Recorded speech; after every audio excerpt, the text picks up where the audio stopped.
And hello and welcome to another episode of the Double 18 Podcast live stream edition. I'm your host, Steve Negishi, and with me, as always, my co-host, and an associate editor of the sports blog, Ken Fang. Ken, how are you? Good, Steven. How are you? I'm well. At least I'm trying to tell that to myself after the Bears fall to 0-2 after, another lackluster game, against the Tampa Bay Buccaneers down in Tampa. At least, they were in the game, but still a lot of problems, with Justin Fields' game. Just inconsistent offensive game planning by offensive coordinator Luke Getsy, who looks to be getting a lot more blame this week, as much as Justin is getting. Oh, I'm telling you, nationally. Oh, yeah, I'm telling you that there was that sequence, Stephen, where Luke Getsy called the same screen pass deep in his own territory, not once, not twice.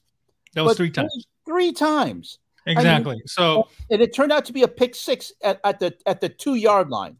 Right. And so what happened was that first one was actually a false start by Tampa Bay. So that did not happen. The second time they completed a first down on a screen pass to running back Khalil Herbert, who is not exactly known for his hands, but then it was a offensive pass interference called against Chase Claypool, who was eviscerated last week for his poor effort that was well documented last week against the Packers. And people like Kyle Brandt, a noted Bears fan, took it to his own show and just without naming names took him out completely. And rightfully so. And there was actually even reports made by Jay Glazer on the NFL on his Fox pregame show, that there was a significant conversation that took place between GM Ryan Poles and Chase Claypool.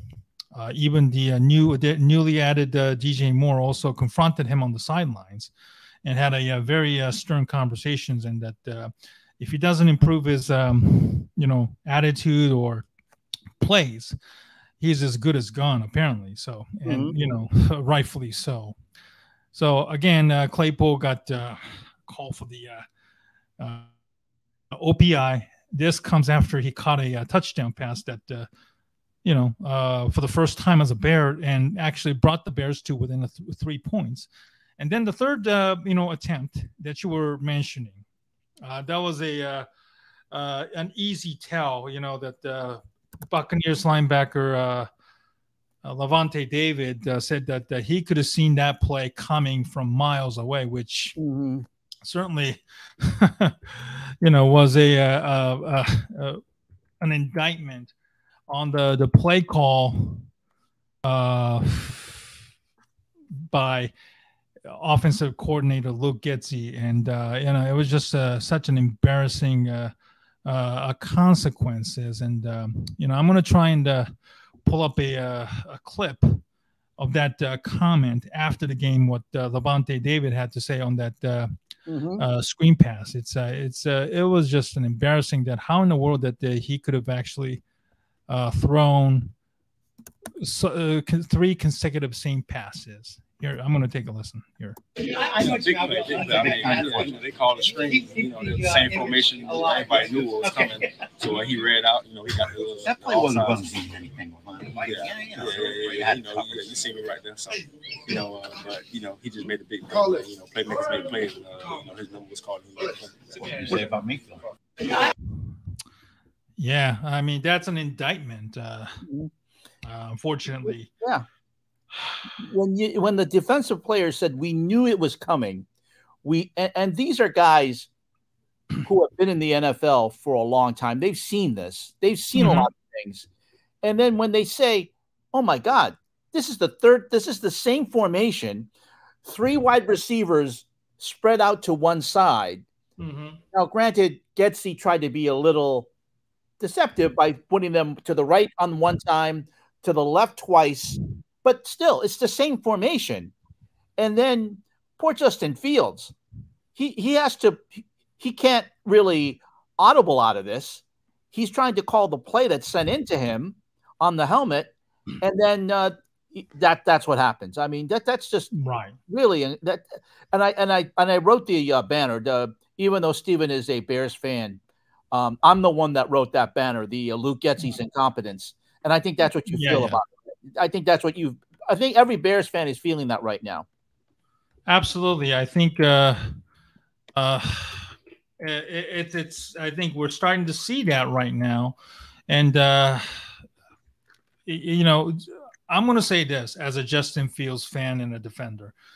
He is not without fault. I'm going to make that clear, and I think we all know that. You know, there's something seriously wrong with him when it comes to reading the defense. It's a lot slower than last year. You know, people like J.T. O'Sullivan and Tim Jenkins, former NFL quarterbacks, who has become a YouTuber and has become a go-to guy when it comes to weekly quarterback evaluations, and certainly. Justin Fields' evaluation has become a hot button topic in the Chicago Bears fans and the Chicago market area, because we know that Justin Fields is loaded with talent. There's no question about it. Oh yeah.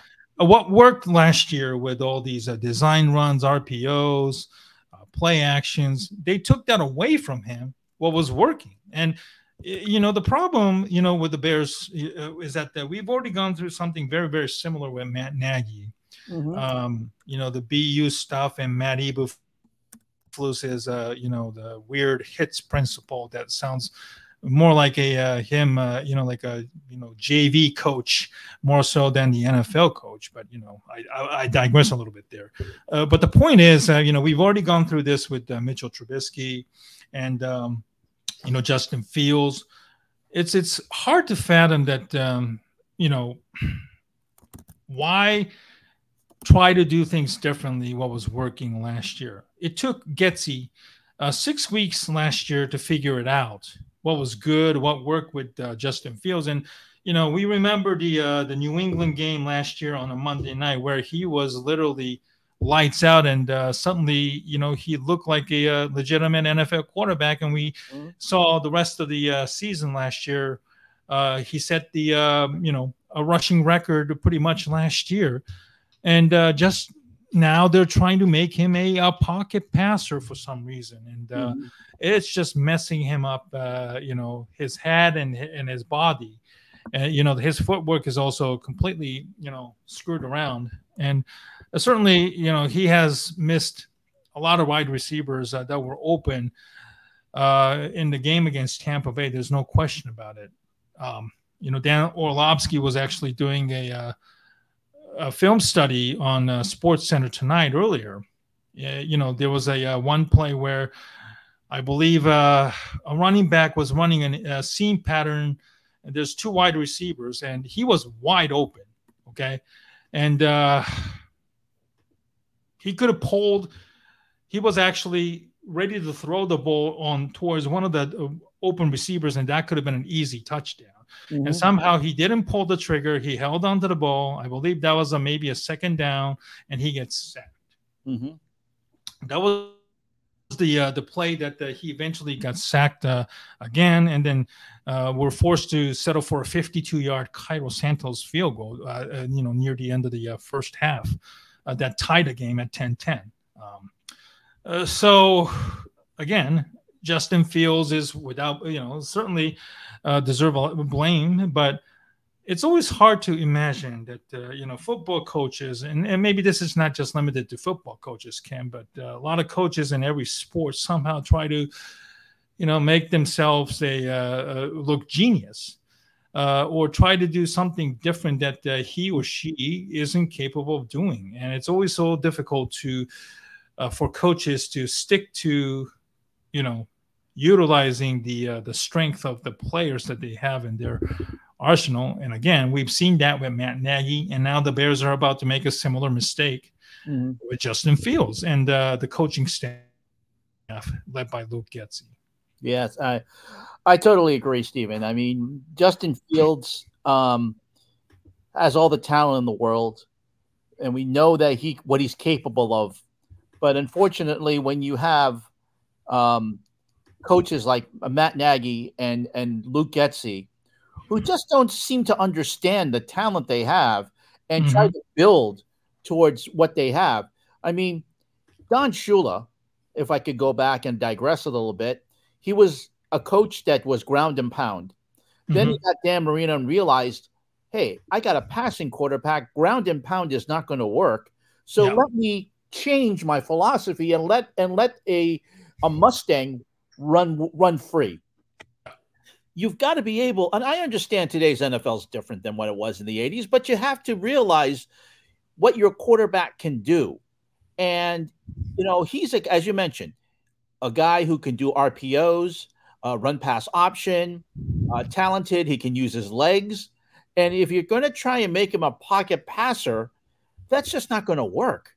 No. And we've seen that in the last 2 weeks, some of the poor play he's made. And he can't, you're asking him to do too much. The reason why Jalen Hurts is doing so well in Philadelphia is because the coaches realize, and the reason why this Nick Sirianni does a great job in Philadelphia, he knows what he has, and he's not going to ask Jalen Hurts to. You know, he can do it, but he can run, he can throw an 80-yard pass if he has to, but he's going to say, "Hey, look, let's build you the run pass option. Let's give you this. Let's build an offense that works with you, a system that works with you."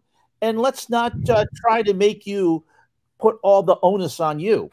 And that's why Philadelphia is a favorite to go back to the Super Bowl, Stephen. I mean, I don't understand what Chicago is trying to do with this type of curse. This type of curse on all types of Chicago quarterbacks. Can you imagine?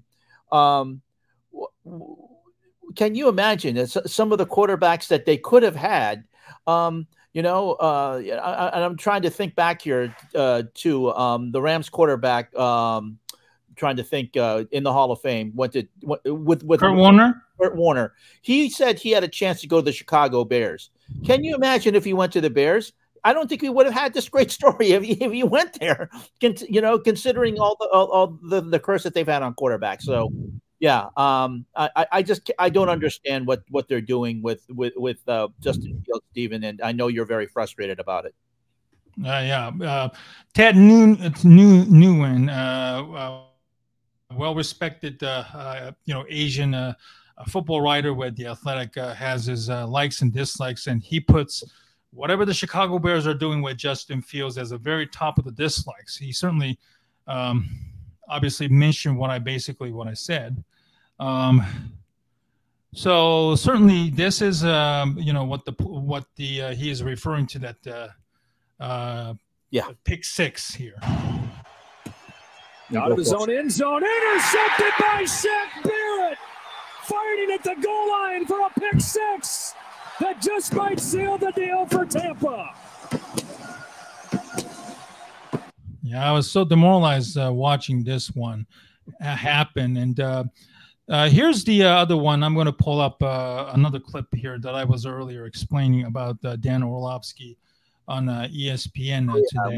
When he showed when he showed the all 22 from the website. Yeah, let's take a look at that quickly. And you can also pull that up full screen, Stephen, when you have a chance.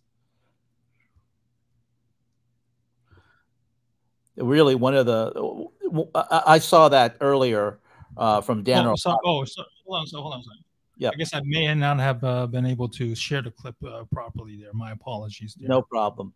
But let me try it again. This is a clip here. All right. Okay. Yeah.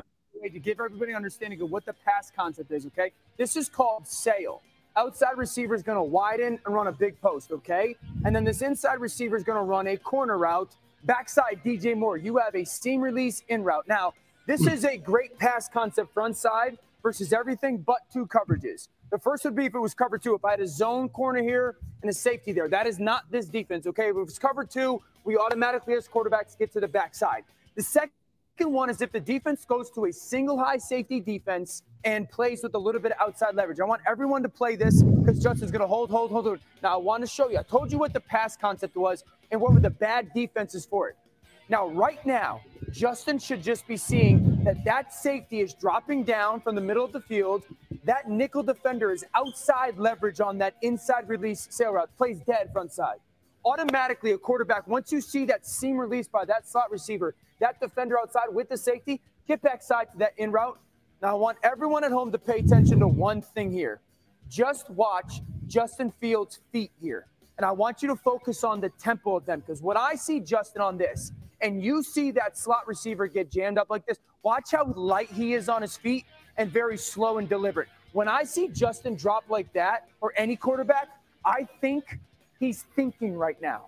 There's no proactiveness. He's trying to react to the coverage. That ball should be out of his hand right now on DJ Moore's face mask, but his feet tell me he's trying to think through things. Maybe he can't see the field. Now I want to show you the next one. This is the one that a lot of people have seen already. The pass concept is going to be this. You're going to have an in route, okay? We are going to get motion. This guy is going to run up the seam, and we're going to switch release it. We are trying to throw the football right there, okay? I want everyone to see that. You're going to watch that seam pop open at home. Bang, he's wide open. Two guys wide open in the NFL. Yeah, that's the now, two people that I was referring to. Because I'm going to show everybody what I see with Justin on this. Just focus on Justin Fields, okay? And I want you guys to focus on the moment that's about to happen. Watch what Justin Fields does. Moment's about to happen, and boom. That right there. You're going, throw it. For everyone that tells me he can't see the field, he's looking right at it. He's got the trigger cocked. He's about to rip it to a wide open seam guard. Why aren't you throwing that football? I think that's going on right there with Justin Fields. One clip of you're so kind of like bouncy on your feet, it seems like you're trying to think through things. And then the second thing is you were ready to go rip that football. I saw you pat it, your feet were dropped, and then you didn't. And I think that's, guys, the question right now for Chicago, because everyone's saying we can't see the field. I just showed you a clip where he does. Yeah. He just doesn't pull it. And then, well, you know, maybe he doesn't trust it. Well, that's I think that's the example with this kind of. Okay. So that's from NFL Live earlier. I think that was today. Yeah, that was NFL Live today. Yes. Okay. But it's basically exactly what Orlovsky was explaining on the 6 o'clock Eastern Sports Center with Kevin Nagandi. So exactly, basically the same thing. So he can see the field. He can. You saw that the second clip. He was ready to pull the trigger on that wide open either receiver or a running back that was basically a throw away from a touchdown. He could have thrown that. Any quarterback can do that. At least Fields had the ball and was ready to cock it there. So it's unfortunate what the situation is right now. And, there's people who are certainly starting to be out on Justin Fields. And, there's certainly, one side where, people like me, we need to perhaps fire Getsy and then just basically, or at least force Getsy to go back to what was working. Okay? Right. Yeah. There's nothing wrong with it. There's no shame in doing that. You got to win games. You have to win games. Right. You have Matt Eberflus dating back to last year. You have lost 12 games in a row. Yeah. I can't think of any coach who has lost that many games in one season, let alone two, back to back consecutively. Right. And now with the Chiefs are on the horizon this week, and I'm going back to Kansas City this weekend after a long month in Philadelphia area for work. I'm not really looking forward to this game and being on national television. And then maybe the Chicago Bears might not be even ready to play, and then get their ass kicked by Kansas City. And with both Patrick Mahomes and Matt Nagy by maybe 30, 40 points if the history tells itself. So, I think, the clock is already ticking, not just on Justin Fields, unfortunately, but also on Luke Getsy and even Matt Eberflus's tenure with the Chicago Bears. Certainly, you have a new team president in Kevin Warren, which both Warren, certainly while he's busy with the stadium proposals right now, he has to also be paying close attention to what's happening on the field as well. Yeah. it will be very interesting to see, knowing that both Ryan Poles and Matt Eberflus report to Kevin Warren directly, not George McCaskey, the chairman. At least Warren, if he doesn't like what he's seeing, he shouldn't be afraid to pull the trigger. What's ridiculous is the what's insane is the repeating the same thing over and over again. We know there's a saying. So it's about time maybe the Chicago Bears start to do their early evaluation on the coaching staff, and with the new team president in charge, they have to make a decision quickly if they're maybe 0-5 after the Thursday night game against Washington, or there's a mini bye, there's a 10-day window, 11-day window because of the Thursday night game. Mm-hmm. So the Bears have a decision to make. Do you go with Matt Eberflus still, or do you let them coach 3-4 more games and just decide to pull the plug altogether? Eberflus, Getsy, and even Justin Fields' career with the Chicago Bears. Yeah, you just have to. Sometimes you have to, fish and cut bait. This is a situation, Stephen, where Bears fans have been very frustrated seeing what they did originally with Matt Nagy, and then seeing what happened with Justin Fields getting hurt last season. There was hope, but right now there's not much hope. Luke Getsy has got to reassess. And as you said, go back to what was working with Justin Fields, because right now it's just not working, and the play calling is just really incompetent. So they've got to, that's got to improve. Absolutely. All right, let's move on to Ken, your Cleveland Browns, who were on national television yesterday on the ABC network. Mm-hmm. I saw majority of the game, and I tell you, it was a good seesaw battle between two NFC North rivals. Cleveland coming off a victory in their season opener against the Cincinnati Bengals. Mm-hmm. The Steelers were completely eviscerated by the San Francisco 49ers, traveling from a West Coast, playing in the 1 p.m. time zone, which is technically 10 a.m. Their time on the West Coast. But the 49ers show a tremendous amount of explosiveness and just beating the Steelers. And it was a very interesting game. I talked about the Bears in detail. I want you to give me your thoughts on what happened yesterday with the Browns and the Steelers. Well, it started off. Now, Steven, get this. I'm in the kitchen cooking my dinner.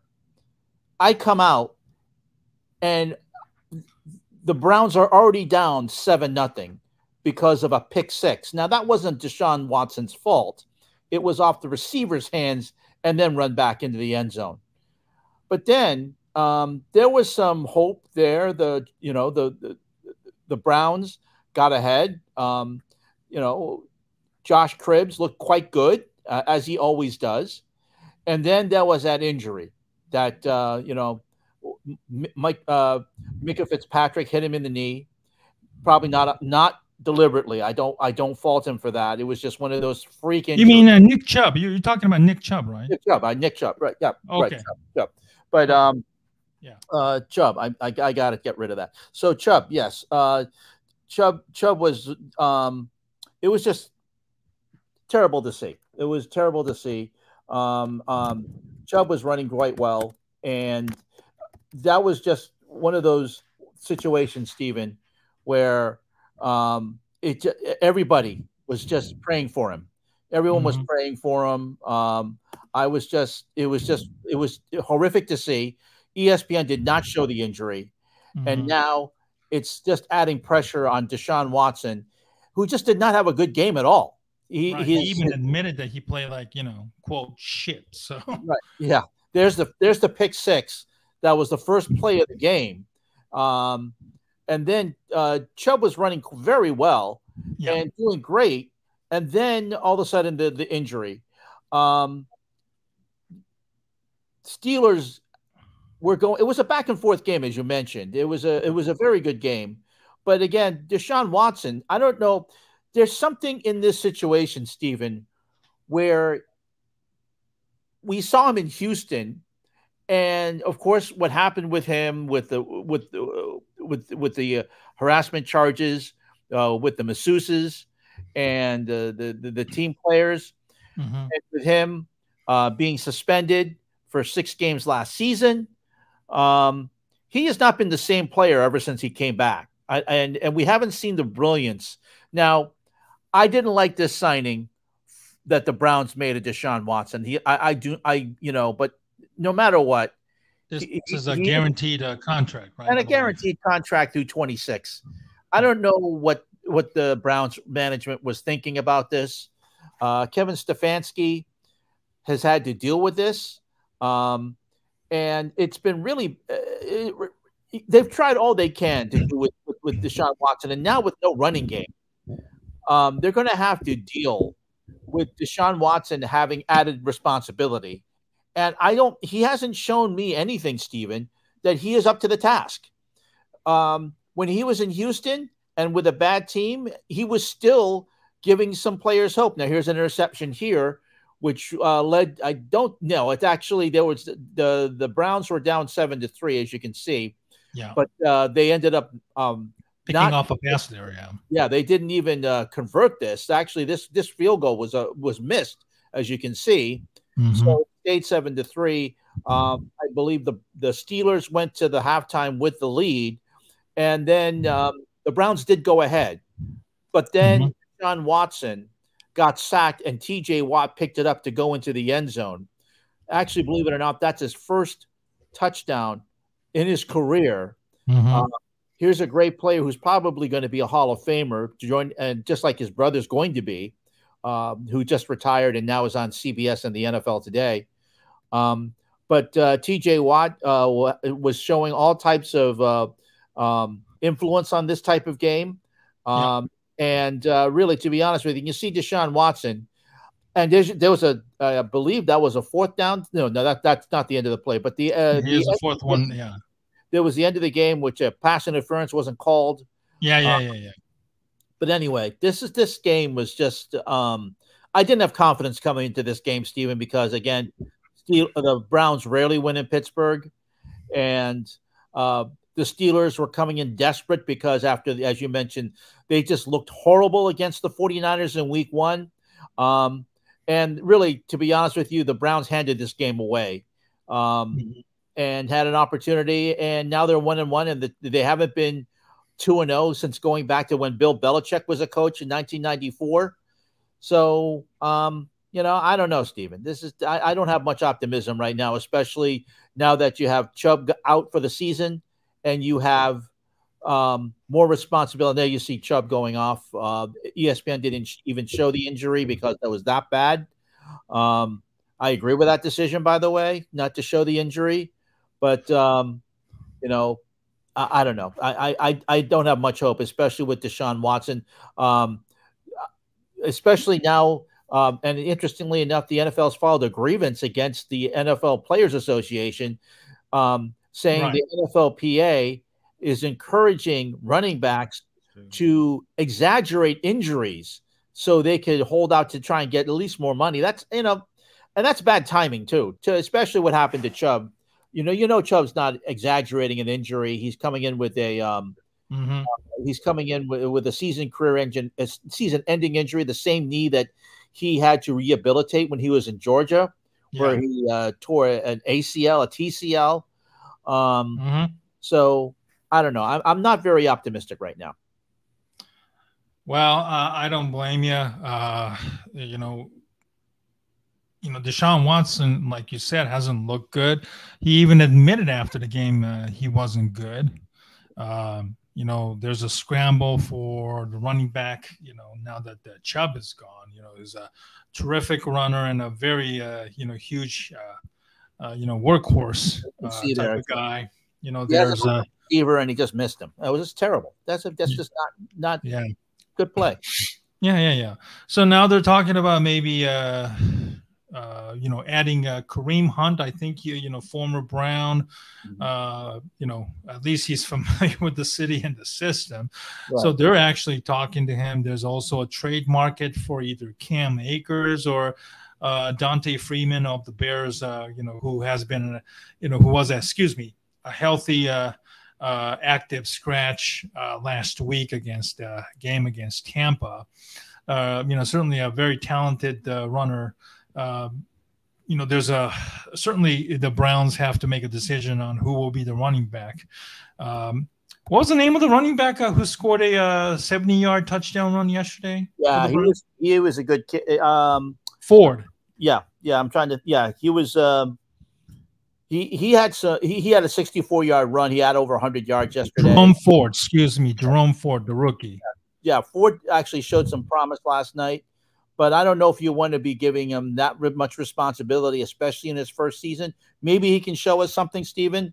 But again, you're going to have Deshaun Watson adding a lot more of the load, and especially coming off a short week. I'm not very. I don't know. I'm not very optimistic. As I said, I'm not looking. Especially, Rich Eisen had a tweet yesterday, and he also had a short video after the injury to Chubb, saying that Cleveland Browns fans and the franchise just can't have nice things, and he's very right about that. I mean. I'm sure the Jets feel the same way after what happened to Aaron Rodgers too. But to see that have this happen right when we're having some optimism and hoping that the Browns can win in Pittsburgh, and then for the Browns to just basically give this game away, a game that was for the taking. Yeah. I'm not very happy. I'm like you, Steven. I'm not very happy right now. I'm not feeling good about my franchise. Well, at least you won the season opener, so at least there's that. Yeah, that's true. We'll look at the other scores from last week. Let me pull it up for you regarding the week 2 actions. We touched base on our 2 favorite teams. One moment, please. Let's see. Here we go. Yeah, go ahead. All right, here we go. All right. So let's see. Monday night, Saints, Panthers. Saints pull off a very close one. 0-2 now for Carolina Panthers. Certainly, as a Bears fan, we own the Carolina's first round pick, which right now could be a top 4 one, and right. The Bears will likely be picking right behind the Carolina at this rate, the way things are right now. But Bryce Young still hasn't looked all that impressive. Right. But the Saints at least had a very nice game from Chris Olave's catch. Certainly a terrific receiver. He and Garrett Wilson both coming out of Ohio State, one-time teammates with Justin Fields as well. So let's see. Sunday night, Dolphins beat the Patriots. The Patriots are 0-2 now. Yes. Which is kind of shocking. I'm sure Ken, living up in the New England area, that's a bit of a talk about Belichick could be in trouble or something like that. I don't think he's in trouble. I will say I couldn't be happier that the Patriots are 0-2. This has been a long time coming. I facetiously say the Patriots are a cheating and thieving organization going back to Deflategate.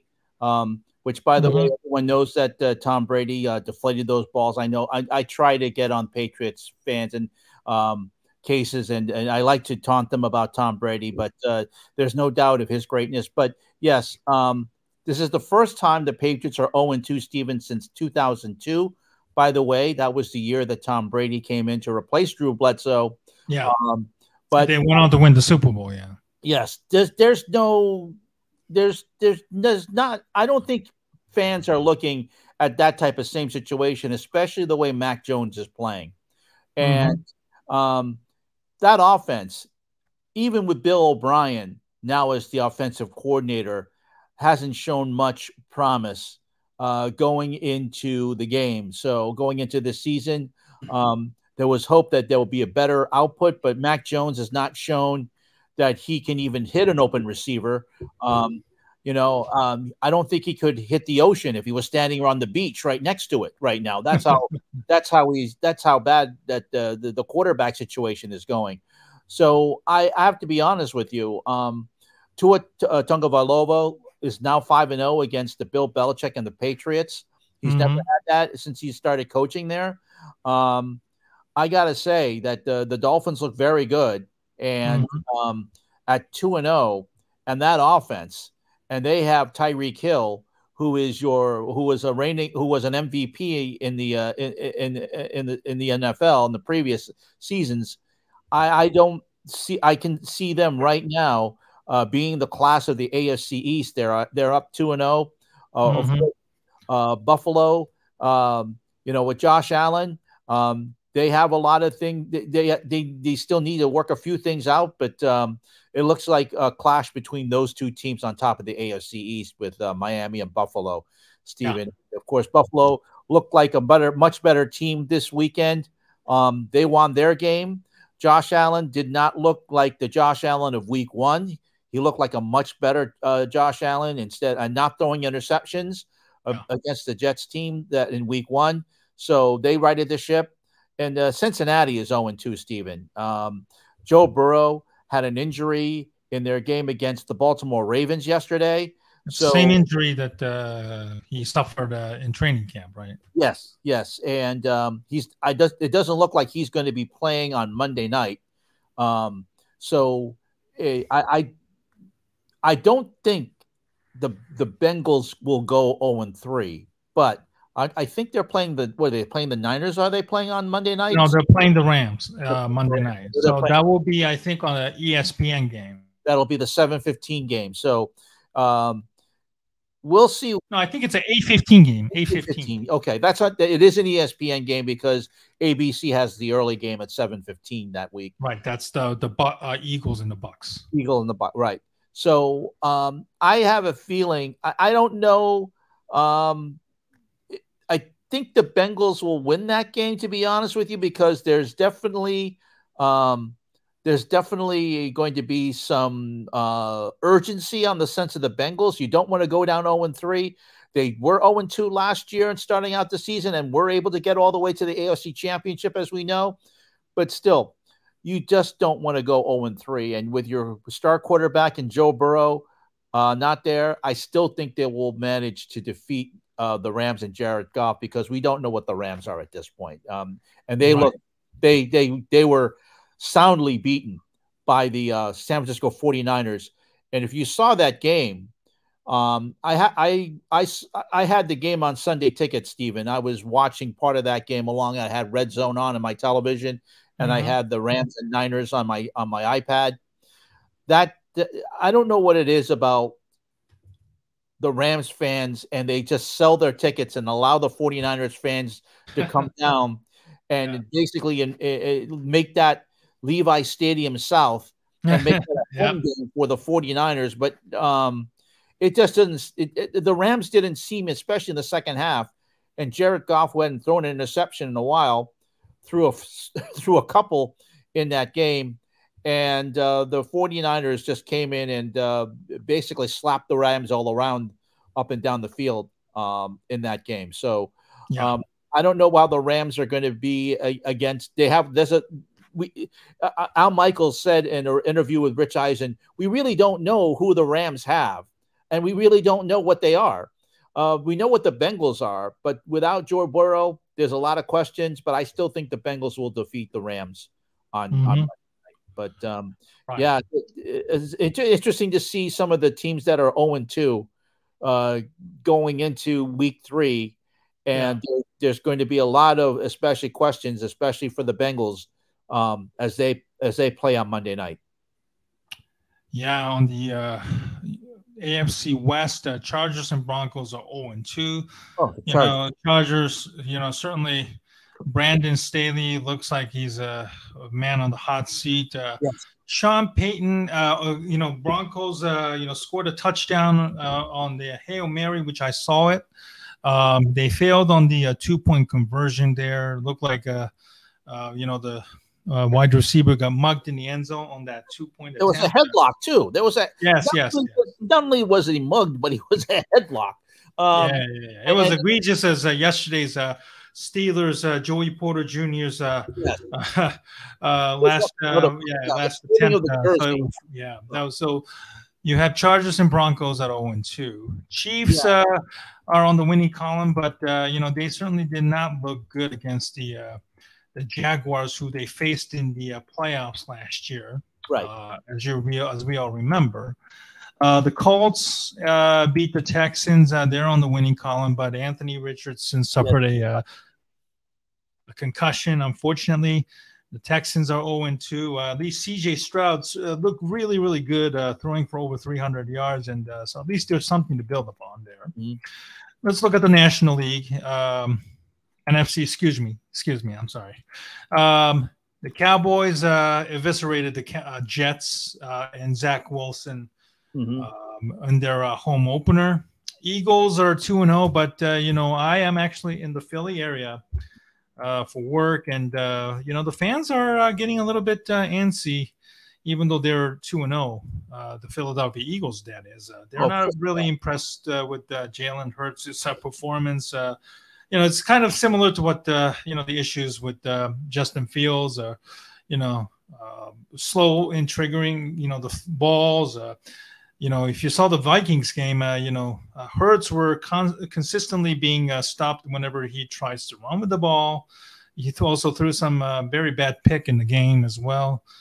Even there were fans questioning if offseason, endorsement deals changed him or something like that. So fans in Philly, they I tell you, they quickly turn on you, like that. But I still have no I'm sure the Eagles will when it's all said and done, they will be there again in the NFC. The Commanders are 2-0, of course, again, and the Giants, after they were staring at the 0-2 start, they came back and beat the Arizona Cardinals in Arizona in a dramatic fashion, which is crazy. Everybody in the NFC North lost basically. The Vikings certainly are not looking good right now. They certainly got a lot of breaks last year, but they have been losing a lot of one-scoring games all of a sudden this year. Yeah, this talk, Stephen, that maybe the Jets might want to get Kirk Cousins. I don't think it's going to happen, but no, the Vikings won a lot of one-score games last season, but what usually happens the following season, as you mentioned, the Vikings had a lot of luck last season. Usually, what comes around goes around following season. So. They week 1 against Tampa Bay, you had that situation where they were going back and forth, but a much better the Tampa Bay Bucks won in week 1, and then on Sunday the Vikings, as you mentioned, just didn't look good at all. So and the Green Bay Packers, after defeating your Bears and looking quite good, Jordan Love fell back to earth, especially trying to come back. And so the Packers lost the Atlanta Falcons, who are 2-0, by the way. They're 2-0, right? So, So what's interesting, little hope there in Atlanta. But Jordan Love was hoping that he could bring the Packers back after a field goal, put the Falcons up ahead. But Love could not get the job done, so he definitely looked like a rookie. Well, he's not a rookie, but he definitely looked like a first-time starter in the NFL, and trying to get the Packers back on the winning end. And so the Packers are 1-1. So we'll see how the NFC North ends up. That might be a fight to the end to see who wins that one, and it could be a 9-8 or a 8-9 record, or might do it for you. For that one, yeah, because and the Lions, Lions 0-2. No, Lions are 1-1. 1-1. Did they lose? They lost to. I thought Seattle beat them, right? Oh, that right. Seattle beat them. Yeah, they beat the Chiefs in the opener. I'm sorry, they lost in the OT. So. Yeah, so here's a chance for the Lions to show something, but the Seahawks came in and beat them. So I really thought that the Lions would win that game, but there were some things in there, Stephen, that the Lions just looked really. There were some puzzling things that happened over there, and I know some Lions fans were saying same old Lions, but we'll see what happens with them. Yeah. They're the preseason darlings, and I still think, they're going to win the division. But very interesting to see how they bounce back and amidst the, all the problems that they had to deal with the officiating, certainly. And now they're ready to perhaps, faces a very early test in their road to respectability. Right. All right.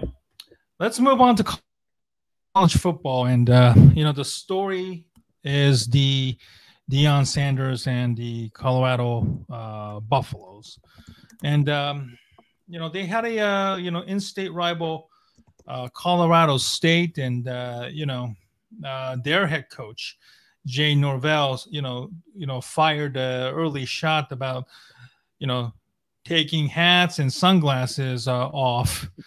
When they're talking, and there was a photo of Norvell being interviewed. I think it was after the end of first quarter, where he had a hat on, so he certainly couldn't talk about Deion himself. When he wasn't doing that himself there. But there was so much trash talking leading up to this game, and Ken.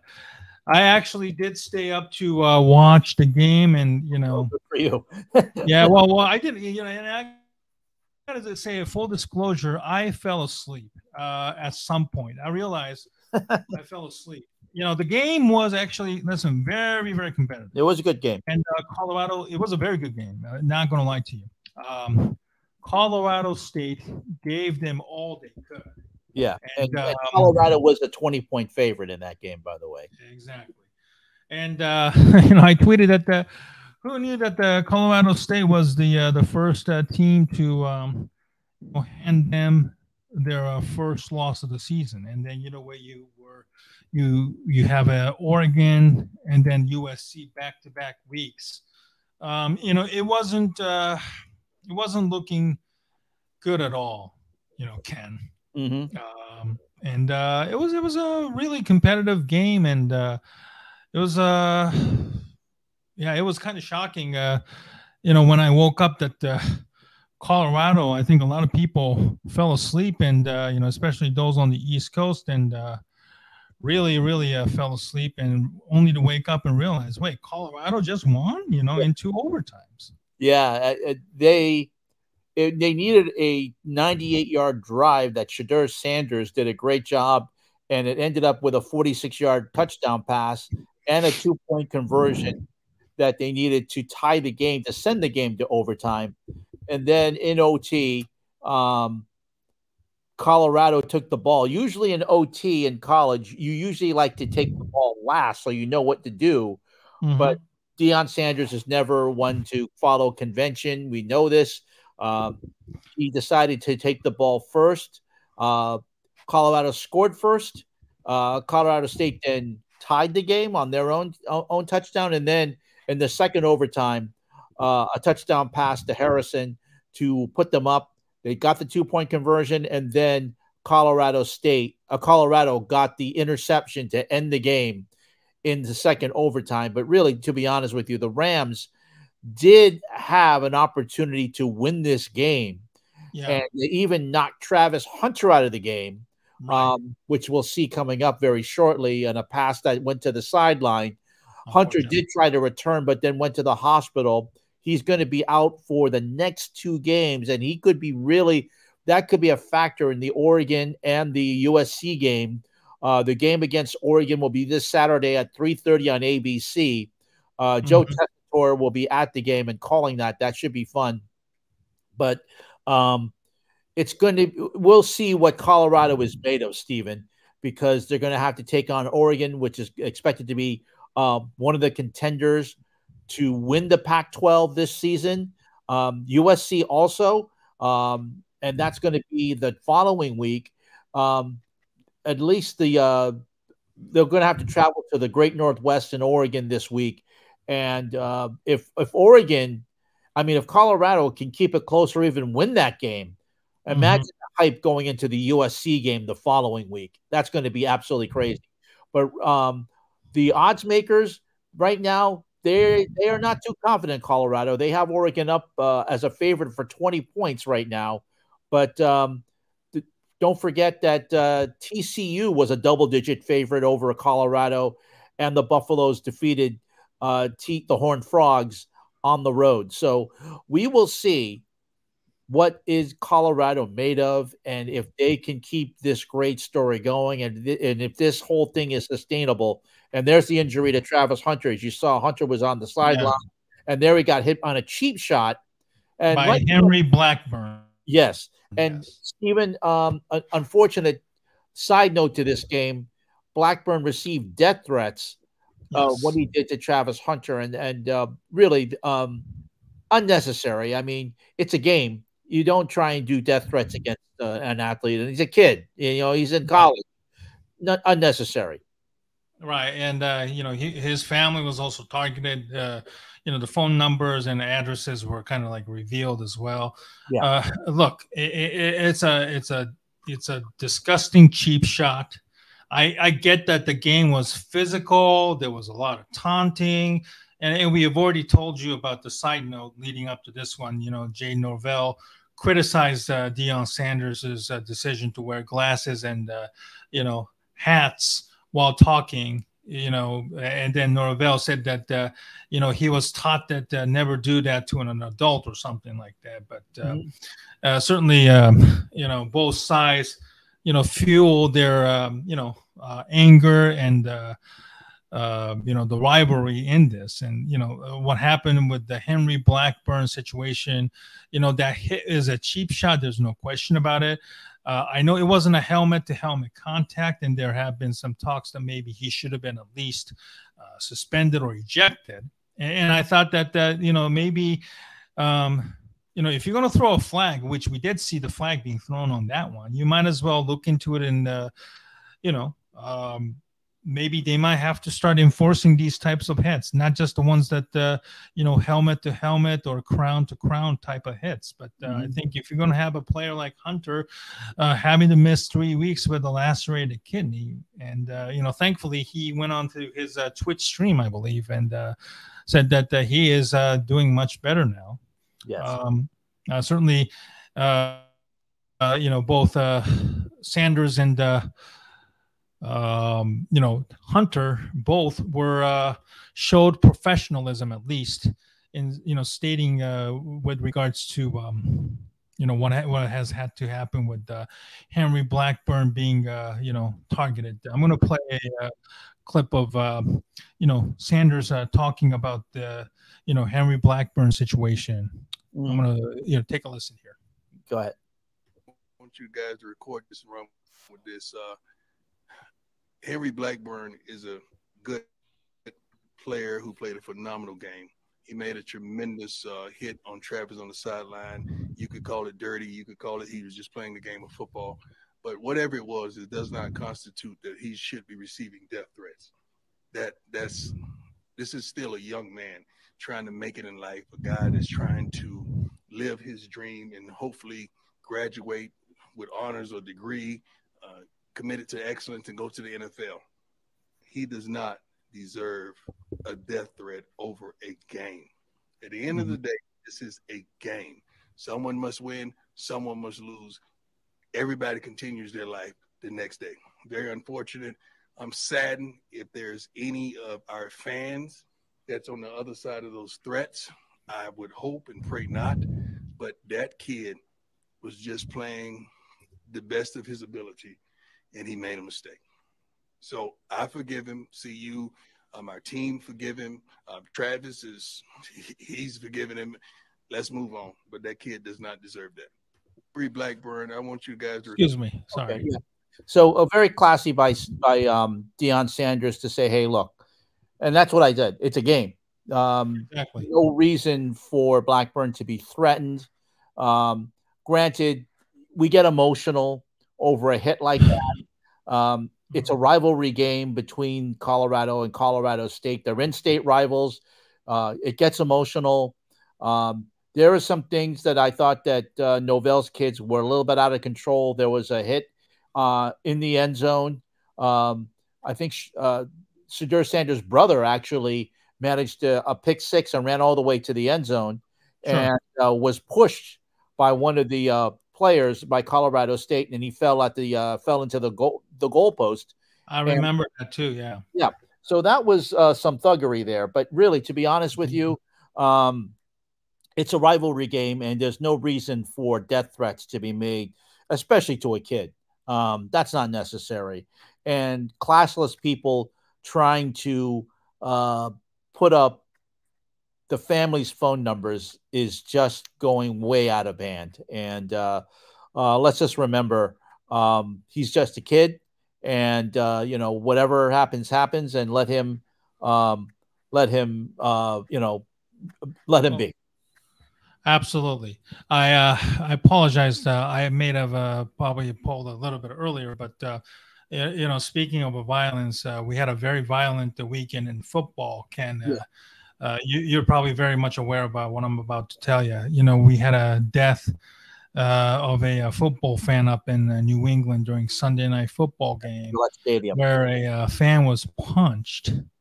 And it's a tragic story as it is. I'm going to play a clip of the CBS Evening News here. Just 1 second. Yep. Go ahead. You can. Yep. Okay. Yeah, that's with Nora O'Donnell. Yep. Okay. Massachusetts State Police are now investigating the death of a New England Patriots fan after a fight at Sunday's game. Gillette Stadium officials say they are heartbroken. Video shows a fight between 53-year-old Dale Mooney and an unidentified Miami Dolphins fan. Witnesses tell CBS Boston Mooney was punched following a verbal exchange, and he never regained consciousness. An autopsy was expected to be performed today. Mooney was a father of two, and he had season tickets for 30 years. Massachusetts. Yeah, that was a situation that's been reported all over the New England region. I believe the man is from New Hampshire, which is in northern New England.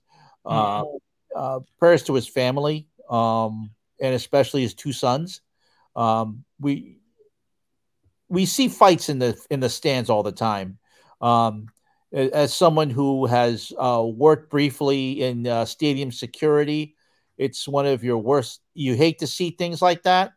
You understand that, emotions get to you. But to be honest with you, it really shouldn't get to that point. You can do some ribbing. You can, you can do a little bit of taunting back and forth. But when it gets violent, that's when it crosses the line.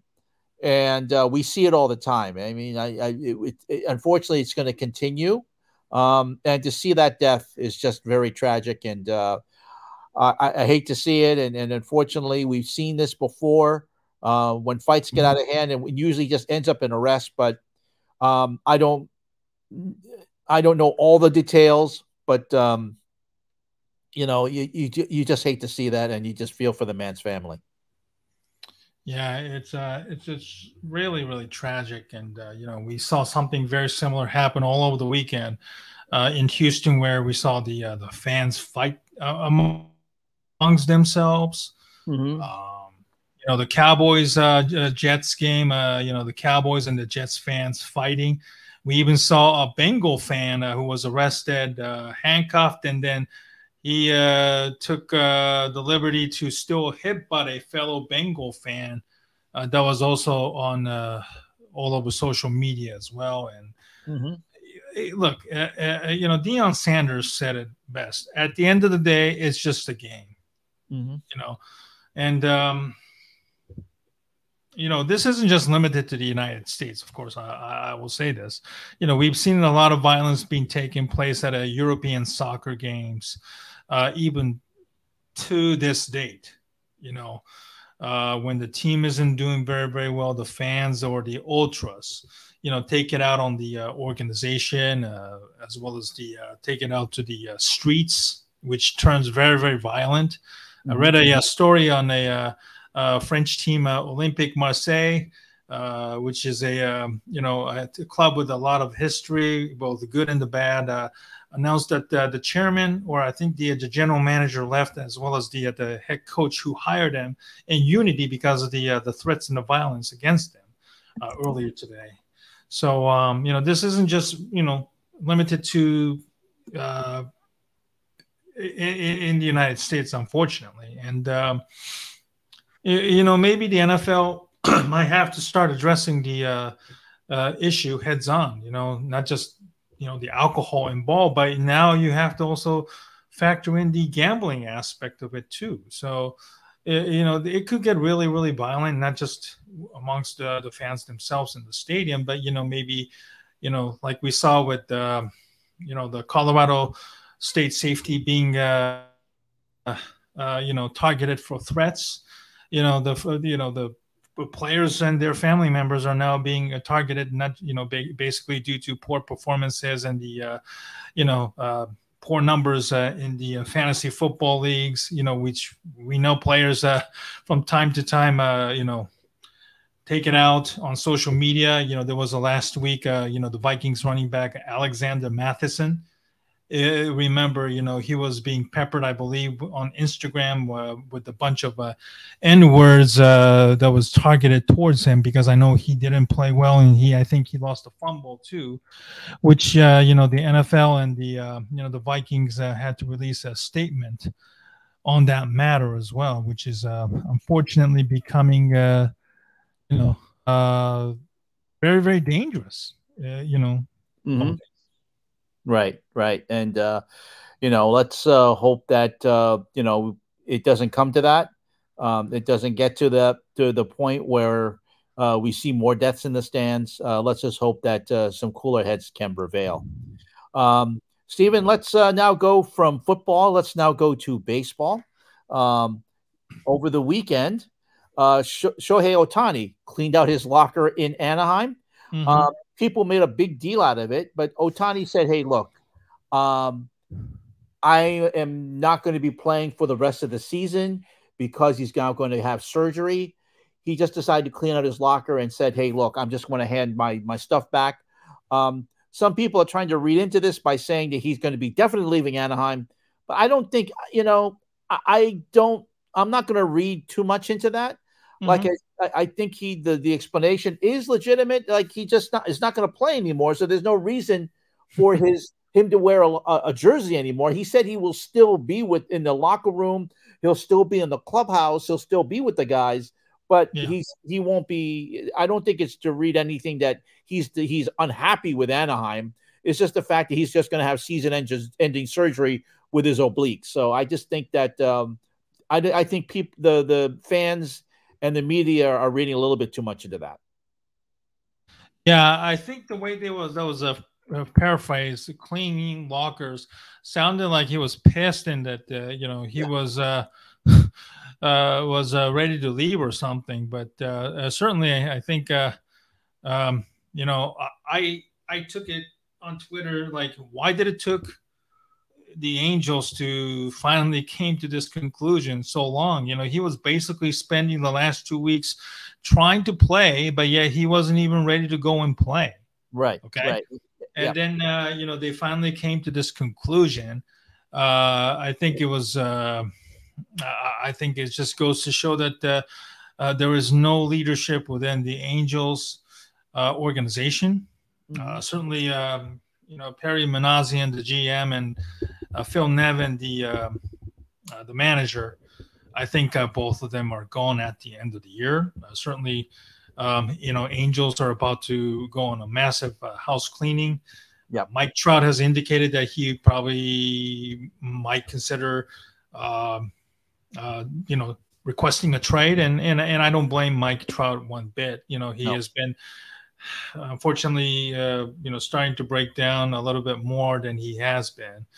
And for him to maybe get traded, I would assume maybe gets traded to the East Coast, maybe like Philadelphia, Baltimore, or, maybe one of the New York teams. Certainly makes more sense. He's a New Jersey guy where I'm currently close by, and his family still is here.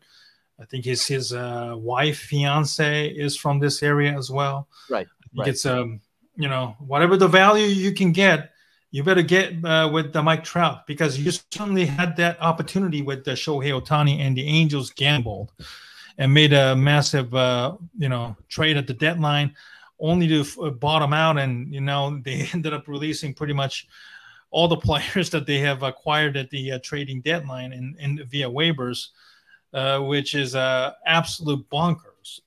And certainly there was a report that came out this evening in a breaking news during Sports Center that Shohei Ohtani's surgery was successful. That's so good. Now he is set to be exclusively a hitter in 2024, and hopes of pitching again in 2025. So it's still a long ways to go, and very, very interesting to see if Ohtani has a change of heart by the time he's ready, and if he wins the MVP this year, God forbid, we hope so. And then that maybe next year, if he focuses on hitting alone, he can probably put up even bigger numbers. Certainly in a different organization, as we all expect him to do so. Wherever it may be. Yeah, Peter Gammons, the legendary baseball insider, tweeted earlier over the last few days, said that maybe Boston is a front runner for him. Now, as a Red Sox fan, I would love nothing more for Ohtani to be hitting in a short right field porch at Fenway Park. He also mentioned that New Balance, he has a very good relationship with New Balance, and also the Japanese community in Boston. That would be great. I would love that. But I also think Seattle is also one that is in contention for him because of Nintendo and also the potential of the Japanese community over there. They have asked, if you remember, during the All-Star game, they all went crazy for him and asking him to go. He said he did hear that. Yeah. And of course, the Los Angeles Dodgers, staying in Los Angeles is still a potential for him to do. The Dodgers. So we'll see. It's going to be a very interesting offseason. We don't know where he's going to go, and maybe he'll stay in Anaheim. He's very comfortable there. So and he likes playing there. But I don't know how much he wants to play in a losing situation. So if he comes to Boston, he's still going to be in a losing situation because they just fired Chaim Bloom over the weekend, and the general manager. So the Red Sox aren't in much better shape than the Anaheim Angels. So if he wants to go to a winner, Seattle is definitely, of course, they're in contention for the wild card. The Dodgers, of course, won the division, the National League West, and are coming off great seasons of success. So I would say, Stephen, that Shohei definitely has some options for wherever he wants to go, and if he wants to win right away, maybe the Dodgers are a place for him, that a potential for him to go to.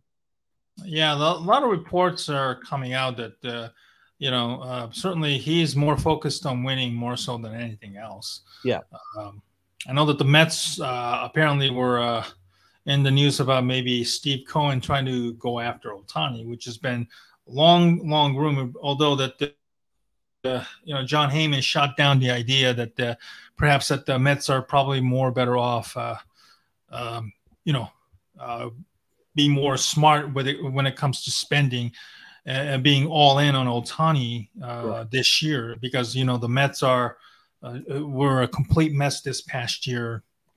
They've traded away both Max Scherzer and Justin Verlander. Pete Alonso was also almost traded away in the trading deadline, and he's one of the few players on the Mets that are very, very valuable, and that the Mets are right now targeting for 2025 rather than next year. So I don't know if Ohtani would be interested in playing in the Mets organization, given that the Mets, had what they thought was a competitive team, but unfortunately, much like the Padres this past year, they were a massive disappointment. Yeah. So it will be very, very interesting to see, which team he goes moving forward. So at least his surgery on his oblique, UCL, was a successful one. That was announced this evening, on the Sports Center as a breaking news. So at least now Ohtani can focus on his hitting, and then his free agency whenever the baseball season is over. So will be very, very interesting to see, and that we'll be monitoring his the decisions moving forward. Certainly, this is going to be a huge decision, since LeBron James, announced his decision. So we'll be keeping an eye on it, and then any interesting nuggets and notes. Hopefully, we'll have baseball writers and experts on this show moving forward. As we enter the baseball's winter leagues, and then the winter off season. Well, Ken, another fantastic show. We covered a lot. Certainly, week 3 of the NFL certainly is on deck. The college football schedule looks to be a much better this upcoming weekend than the last week. With Ohio State, Notre Dame game on the prime time. Clemson, Florida State is on deck. We touched on the Deion Sanders' Colorado heading to Oregon to play Oregon. Very competitive. That's going to be a very exciting game. Those are top 3 certainly games that I'll be keeping an eye on this weekend as well. You can follow Ken on his Twitter handle at Fangs Bites, FANGSBITES. You could also follow Ken on his work as a contributor and on associate editor on sports blog Awful Announcing at awfulannouncing.com as well. I can be found on Twitter at Asian Sports Fan 1 on Twitter. I'm also busy writing once again with the Bears season on Bears Goggles on Fansided Network. Going to be very, very busy writing about the my thoughts this past week against Tampa, and the future of Matt Eberflus and the coaching staff moving forward. Ken, another wonderful night. Thank you very much, and enjoy your sports weekend, and we will catch up with you again. Absolutely. And don't forget the AA team. We live stream whenever we can on YouTube. It's on the AA Team podcast channel. It's under my channel over on Fangs Bites. We also live stream on our Twitter accounts, Asian Sports Fan 1, which is Steven's account, and on Fangs Bites. So you can watch us. Sometimes we don't have enough. If we have enough advanced notice, we will let you know. We got this was a little bit short notice we came on, but you can definitely find us. And of course, I kept retweeting the live feed. So we are archived this, so you can watch this back at your convenience on demand. Thanks for watching us, and we'll be seeing you again on the AA team right here on these platforms. And keep watching for us. Have a good week.